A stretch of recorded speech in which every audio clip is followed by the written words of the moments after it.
আসসালামু আলাইকুম। এটা হচ্ছে ডার্টফোর্ড ক্রসিং।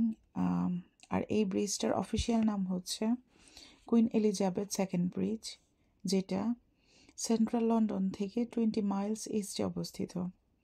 আর এটার কনস্ট্রাকশন শুরু হয়েছিল 1988 সালের অগস্টে, আর এটা ওপেন করে দেওয়া হয়েছিল 1991 সালের অক্টোবরে। আর এইটা কিন্তু থেমস নদীর উপর দিয়ে যায়। আর এই ব্রিজের নিচে মানে থেমসের নিচে আছে দুইটা টানেল। আর এই একটা হচ্ছে ব্ল্যাক ওয়ান টানেল আর একটা হচ্ছে সিলভার টাউন টানেল। তবে সিলভার টাউন টানেলটা কিন্তু নতুন হয়েছে ট্রাফিকের প্রেশার কমাতে। ওই টানেলটা নতুন করা হয়েছে, যেটাতে নির্দিষ্ট একটা বাস লেন আছে। তো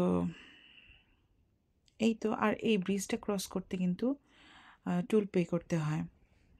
তবে 10 PM থেকে 6 AM পর্যন্ত এটা ফ্রি।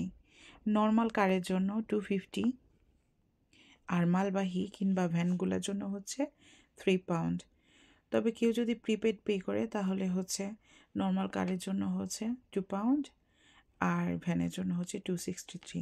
তবে মোটর বাইকের জন্য এটা ফ্রি।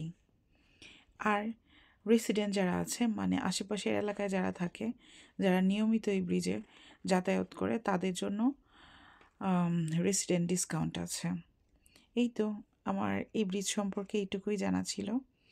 আর হচ্ছে